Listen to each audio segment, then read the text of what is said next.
stand by, please.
And please, when we get started, could we kindly minimize our movement at that point? So if it's a good thing that most of you are in the front rows, but if more people could come down so those coming late or later would not have to interrupt.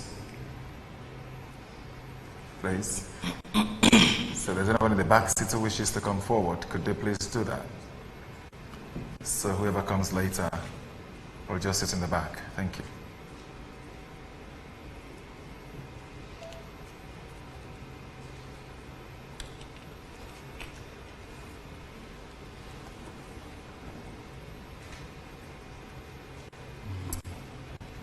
We good?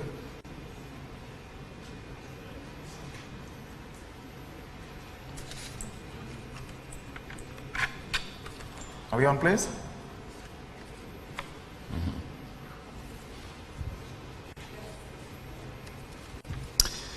Good evening and welcome to the SIERRAEYE debate, the seventh in the series. Organized by SIERRAEYE and ILRAJ, debate aims to engender a healthy civil engagement with the citizenry. A healthy discourse is healthy for the growth of our society, but also for the health of our people. Pent-up anger kills or causes mental health issues, and that happens sometimes where the leaders do not engage with the populace and rather decide to shunt them into the back burner or shut them outside decision making. And as they say, to jaw is better than to war. ILRAJ, by the way, is the Institute for Legal Research and Advocacy for Justice. It is an independent, non-partisan think tank on human rights, accountability, and the rule of law, among them the promotion of the rights of women and girls and youth justice. My name is Umaru Fofana.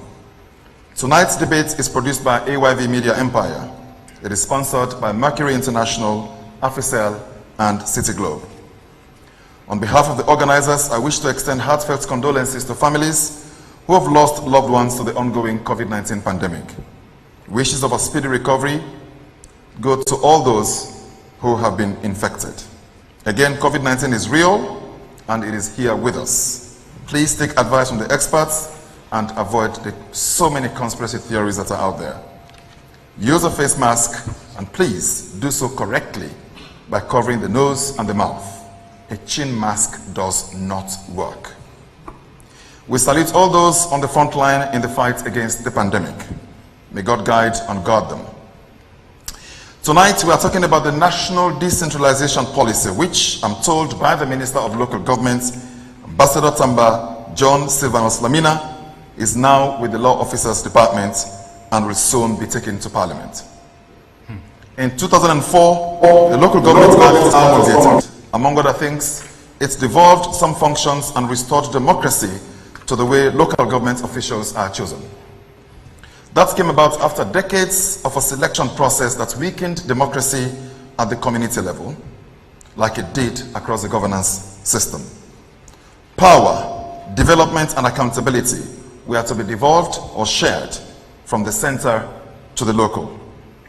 Local councils are the link between the ordinary people and the powerful ones at the central government level, whom those people do not have access to. 16 years on, the Act has since been amended at least twice, but not as fundamentally as it is being proposed. The National Decentralization Policy of August 2020 proposes some wide-ranging changes. Our focus tonight is on only one of those proposed changes, which is that candidates contesting in local council elections must not do so representing any political party. Government argues that this will ensure that the central government ceases paying undue attention to a council simply because the ruling party controls that council. Critics, however, say that this is a gimmick by the governing SLPP party to emasculate multi-party democracy and control these councils. Joining me to discuss this tonight are four people representing four political sides of the opinion. Unfortunately, like I told you earlier, the fourth person hasn't shown up. That notwithstanding, we go on with the debate. Those for the motion are Lahai Lawrence Lima. Mr. Lima has been the National Publicity Secretary of the SLPP party for the last 5 years. He is also the Deputy Minister of Internal Affairs. He studied law at FBC, where he graduated in 2015. Lima is an ex-serviceman who served the RSLAF for 7 years until his retirement in 2013 as a lieutenant. Could you please give Mr. Lima a round of applause? The man that was supposed to have teamed up with Mr. Lima tonight is one Mr. Prince Coker, who is the chairman of the People's Democratic Party and the chairman of the All Political Parties Association. Unfortunately, he has not shown up. Against tonight's motion are Femi Claudius Cole, who is the chairman of the Unity Party, UP.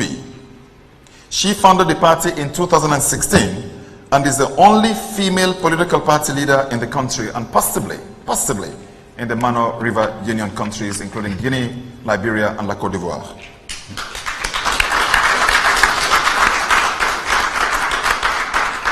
In 2018, the critical care nurse and matron became only the third woman to run for president in Sierra Leone, after Geraldine Saho Williams and Zainab Hawa Bangura. Also arguing against the motion, Wright is chairman and leader of the National Grand Coalition, NGC. He holds a Bachelor of Arts Joint Honours degree in French and English from Forabe College. He holds a master's degree and a PhD in French from the Universities of Lille and Bordeaux in France.